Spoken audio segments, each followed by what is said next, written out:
ओडिशा होचे एक शांतप्रिय राज्य। नहीं, ओडिशा होचे एक शांतिप्रिय राज्य। एठी शांति, संप्रीति, भाईचारा एवं गोटे शांतिपूर्ण सहावस्थान रे ओडिशा तार गारिमा बजाय रखी। ये प्रभु जगन्नाथंकर देश। कटक सहर हजार वर्षर तार इतिहास ऐतिह्य परंपरा जुगुरु सारा विश्व रे प्रसिद्ध एवं कटकर बालीजात्रा आंतर्जातिक स्तर रे ख्याति संपन्न होईछि एवं एभली जो अभावनीय घटना घटी दुखद घटना घटी से समस्ते राज्यर विभिन्न दलर मुख्यमंत्री हूँ कि आम दलर नेता श्रीयुत नवीन पट्टनायक हूँ कि प्रदेश कांग्रेस सभापति हूँ अन्य दलर एवं बुद्धिजीवी माने समस्ते निवेदन रखिंट जे शांति प्रतिष्ठा हो, सौहार्दपूर्ण वातावरण सृष्टि हो, आमे आम राज्यर गारिमा को तले पकड़ा दबा नहीं। मु समस्त निवेदन करी एभली एक घड़ीसंधि मुहूर्त रे आमे समस्ते संयमता अवलंबन करिबा।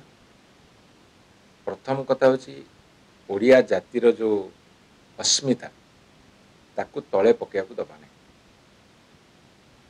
आमे कटक सहर धवल टगर हजार वर्षर ऐतिह्य संपन्न सहर तार मर्यादा अक्षुण्ण रखा से मु समस्त अपील करी विशेष करी जो माने बुद्धिजीवी जो माने साई बस्तीर मुरबी श्रेणी लोक जो माने आमर गार्डियन बा अभिभावक माने समस्ते सबु मत मतांतर मन मनांतर को पछरे पकई जेमिति सामान्यतम धन जीवन क्षति न हब जेमिति समस्ते गोटे सौहार्दपूर्ण वातावरण रे बसवास करिबा से उद्यम करने को आगे आसा उचित एवं को कारण जोगुरु घटिला कहीं घटिला कौटी त्रुटि रहिला से परवर्ती समय विचार करिबा।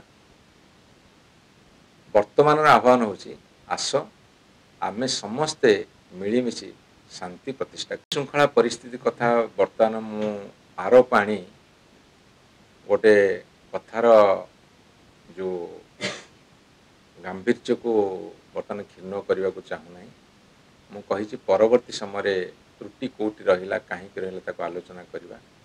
वर्तमान प्रथम काम होची प्राथमिकता दबा केमिति आग स्थिरता आसु स्थिरता हो सारा पर किए दायी कौन पे दायी से कथा सरकार बुझे यदि सरकार बुझी न पारे ताहले आमे तांको बुझिया पे बाध्य करिबा।